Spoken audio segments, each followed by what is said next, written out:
The Lakers' behind-the-scenes action is heating up, and the wave of surprises just keeps growing. The team is officially set to take part in the 2025 California Classic, with matchups scheduled against the Warriors, Spurs, and Heat.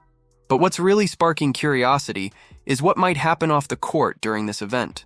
Names like Bronny James, Dalton Knecht, and even some South Bay Lakers surprises are surrounded by speculation, and that's not all. Rumblings about the future of the main roster are getting louder. There's a big decision coming that could shake up the rotation in a big way. So if you want to stay on top of the Lakers' latest moves, don't miss a second of this video. Smash that like button and let's get into it. Get ready, Lakers fans. Summer hoops are heating up early.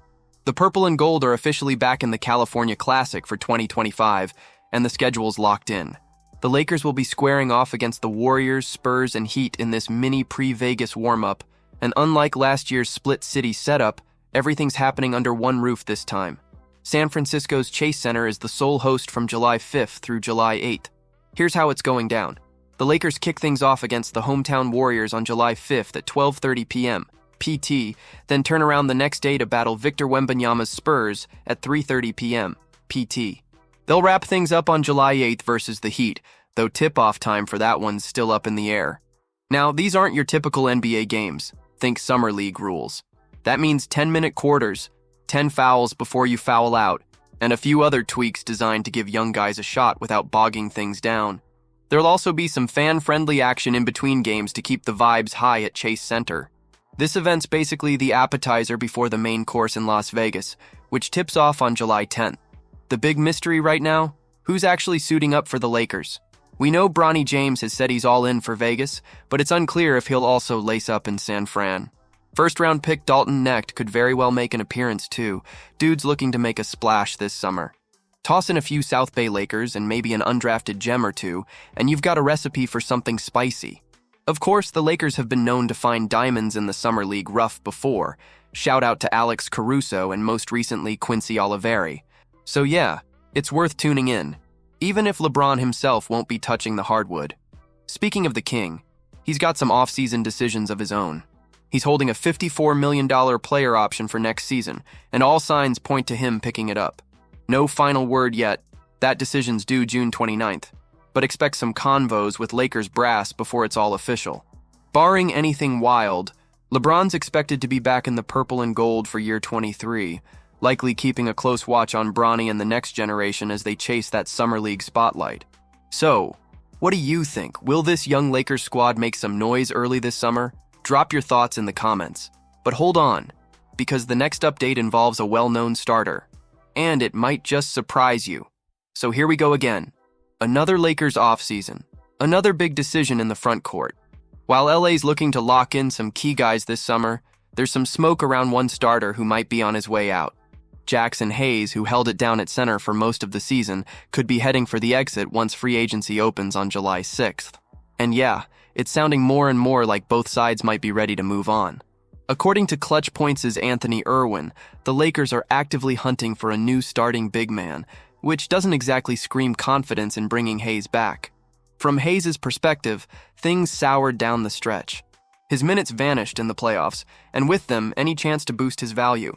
Sources say he wasn't exactly thrilled about watching from the sidelines while his role disappeared, and neither was his bank account. Hayes did start 35 games this past season, putting up a solid 6.8 points, 4.8 boards, and almost a block a night on a ridiculous 72% shooting.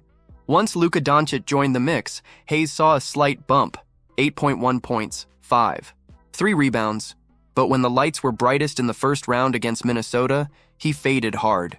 He started 4 of those 5 games, and then basically vanished from the rotation as the Wolves sent LA packing. He's now finished up a 2-year stint with the Lakers after accepting a $2.4 million player option last summer. And while he's had his moments, it kind of feels like we've seen the full Jackson Hayes experience. And that might be enough. With JJ Redick now steering the ship, LA's thinking bigger and more versatile at the 5 spot. Redick reportedly wants a big who can do 2 things, catch lobs and stretch the floor. Ideally both, but he's willing to work with whatever the roster gives him.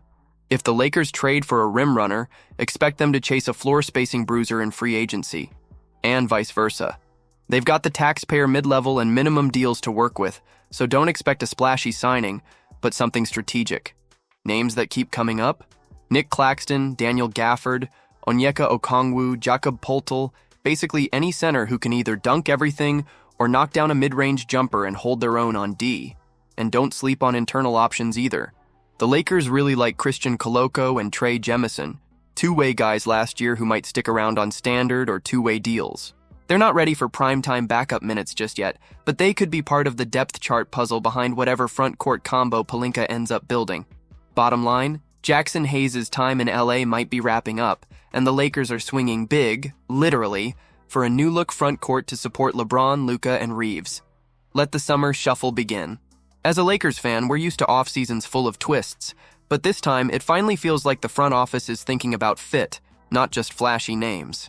This roster needs more versatility and toughness on both ends of the floor. If there's going to be a shakeup in the front court, let it be smart. No more gambles that have already run their course. If you're ready to follow every step of this Lakers rebuild and want to stay locked in for all the breaking news, hit that subscribe button and don't miss a single update on your favorite team.